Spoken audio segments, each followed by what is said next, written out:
other than not fucking up the memory of the original two, what was sort of the mandate for you guys coming into this, just in terms of what you wanted to accomplish, or the thing you most wanted to sort of pull off, I guess? I want to make a scary movie. Yeah, I like wanted a very, very scary movie, and change the trend of ghost stories that are found footage.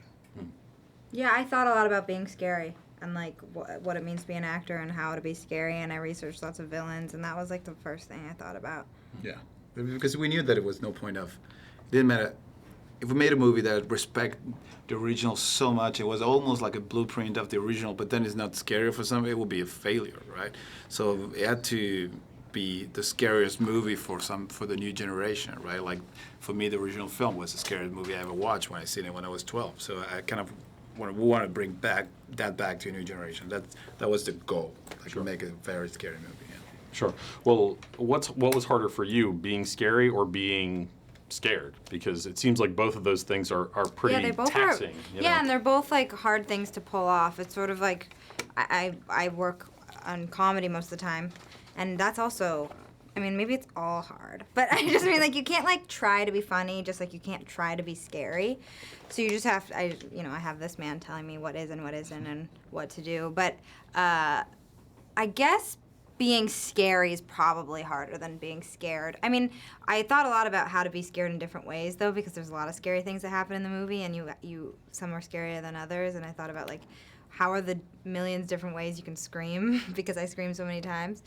But being scary was, I don't know if it was harder, but it feels like it's harder to accomplish, to actually be scary. Yeah, it's harder to direct too. Well, because this is kind of it's certainly an homage and sort of reboot and all these sort of different things at once. What, if anything, do you feel like was maybe either deficient or absent from those films, even if it's not a shortcoming of those movies, that you wanted to sort of interject into your version? Well, that's a tough question. Because those movies are many things. For some people, they would tell you that the first one is a comedy, when Sam never tried to be funny with that movie. There's a lot of things those movies are, and also because it's natural. One movie is one thing when it comes out, it's a different thing 10 years later, and maybe it's a different thing 30 years later, right? So those movies, they change.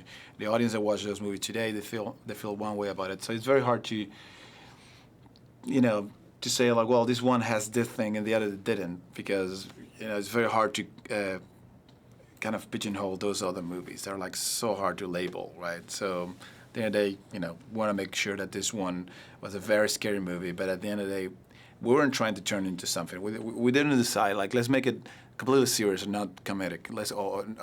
We never really took a conscious decision. We just said, let's go out and try to make the scariest movie possible, make it completely out of the top, with no boundaries, no rules, trying to be completely free, and because that was the spirit of the original. So that's what we did this time. So whatever was going to happen later, it's up to the movie gods, right? Sure. And that was kind of the spirit, right? We weren't trying to inject stuff into the movie. We just create whatever we thought was the scariest movie we could do in the cabin in the woods, right?